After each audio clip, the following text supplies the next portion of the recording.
देखिए जी नंबर 9, तो इसको लिखा जा सकता है 2x ओवर ये 1 माइनस साइन एक्स के रिस्पेक्ट से आप इसको कर दें रैशनलाइज, तो बनेगा 1 plus sine x over 1 plus sine x into D x.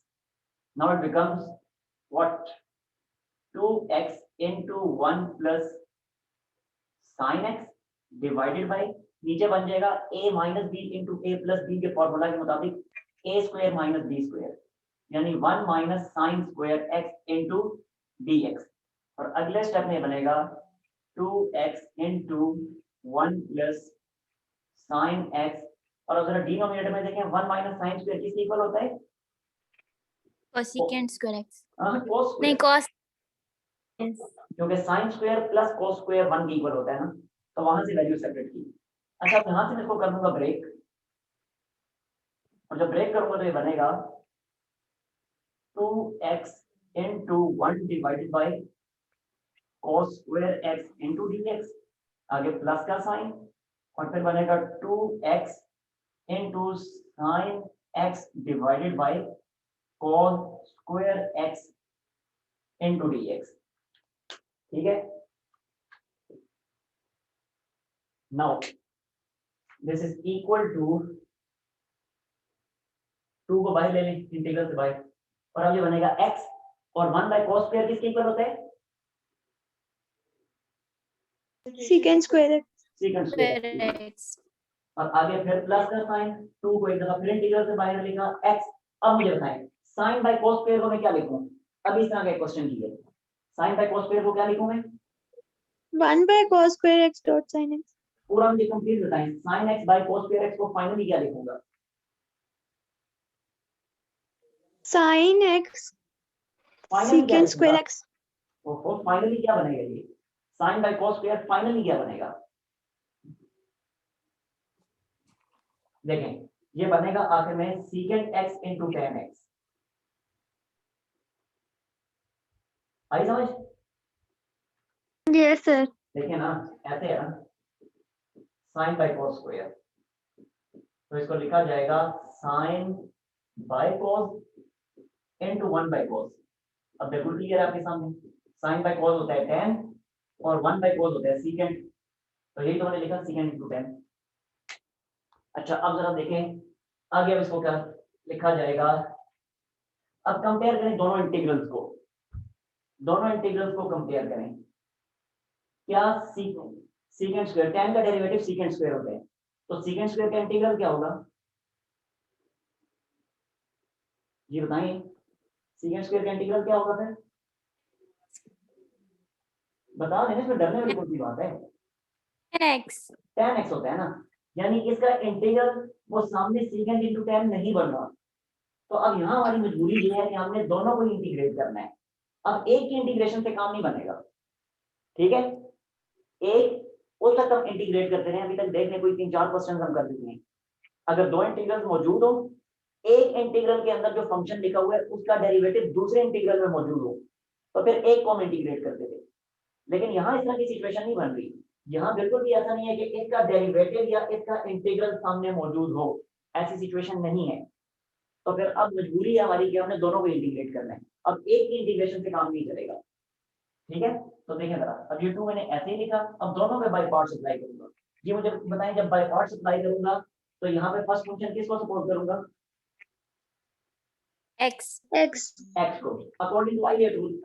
उसमें आइलेट ये हम आज मैं बता देता हूँ, ये रूल है, ज्यादातर जगहों पे यही अप्लाई हो रहा है, ज्यादातर 99% जगहों पे ये अप्लाई हो रहा है.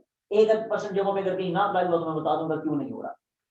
इस रूल के मुताबिक i का मतलब है, i का मतलब इनवर्स ट्रिग्नोमेट्रिक, l का मतलब लोगरिथमिक फंक्शन, a का मतलब अलजेब्राइक फंक्शन, t का मतलब ट्रिग्नोमेट्रिक फंक्शन और e का मतलब एक्सपोनेंशियल फंक्शन.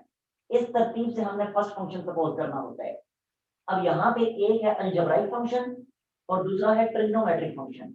अब यहाँ पे अलजेब्राइक का a पहले आ रहा है, ट्रिग्नोमेट्रिक का t बाद में आ रहा है, तो लिहाजा अलजेब्राइक फर्स्ट फंक्शन होगा. इसलिए इस x को मैं यहाँ पे लूंगा फर्स्ट फंक्शन, और ये सेकंड जो बनेगा ये बनेगा सेकंड फंक्शन. सेम यहाँ दूसरा इंटीग्रल जब इंटीग्रेट करेंगे वहां भी ऐसा ही होगा. ये एक अलजेब्राइक है, दूसरा ट्रिग्नोमेट्रिक है, तो ये अलजेब्राइक फर्स्ट फंक्शन होगा और ये जो ट्रिग्नोमेट्रिक है सीकेंट इनटू tan ये पूरा सेकंड फंक्शन होगा। ठीक है, ये बात समझ आइए हमारा। Yes sir. अच्छा, अब मैं इसको करता हूँ फिर कंप्लीट।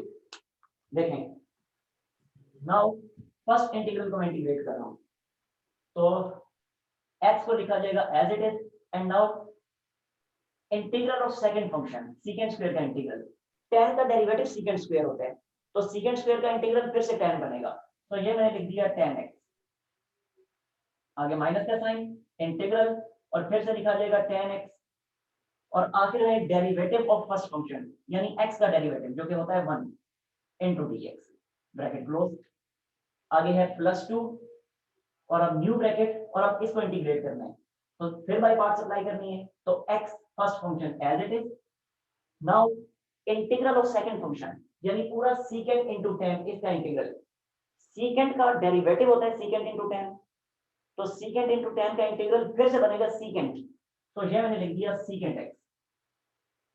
ठीक हो गया, आगे माइनस का साइन और फिर इंटीग्रल और फिर लिखा सीकेंट x और आखिर में फर्स्ट फंक्शन का x का डेरिवेटिव जो कि होता है 1 और साथ ही ब्रैकेट हो गई close.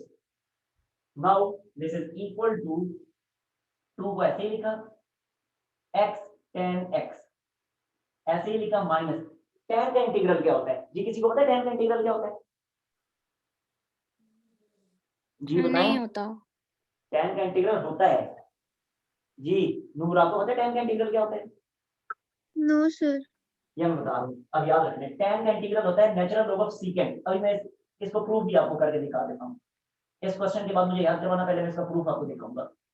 Natural log of secant होता है tan का डेरिवेटिव, तो ये मैंने लिख दिया नेचुरल लॉग ऑफ सीकेंट, आगे है ये ब्रैकेट क्लोज होगी फिर +2 और ब्रैकेट के अंदर एक बार फिर x सीकेंट x, ऐसे ही लिखा माइनस सीकेंट का इंटीग्रल, ये तो पता है आपको क्या होता है ये, Natural log of Natural secant x plus tan x.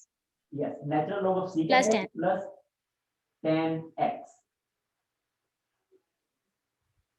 ठीक हो गया जी, और ये होगी ब्रैकेट क्लोज, बस अब सिंपली इनको मल्टीप्लाई करने, बस 2 को इसके साथ मल्टीप्लाई करें, उस वाले 2 को भी मल्टीप्लाई करें, और अगर सिंपलीफिकेशन होती है कोई सिंपलीफिकेशन नहीं होती, बस खत्म हो गया। हेलो।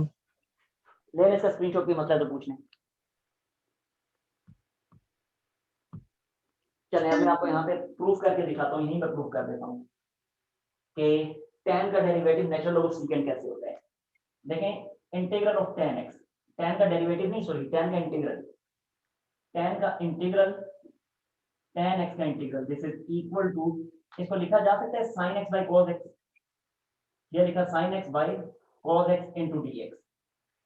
अगले स्टेप में जरा गौर से देखें, cos का डेरिवेटिव क्या होता है माइनस साइन, जो कि ऊपर मौजूद है माइनस की कमी के साथ, तो कोई बात नहीं हम ये कर देंगे, ये माइनस अंदर भी लिखा, ये माइनस अंदर और बाहर दोनों जगहों पे लिख दिया, and this is cos x into dx, और अब बिल्कुल क्लियर है, now this is equal to ये वाला बाहर वाला माइनस ऐसे ही, अब cos का डेरिवेटिव ऊपर मौजूद है माइनस साइन, तो ये बनेगा natural log of cos x।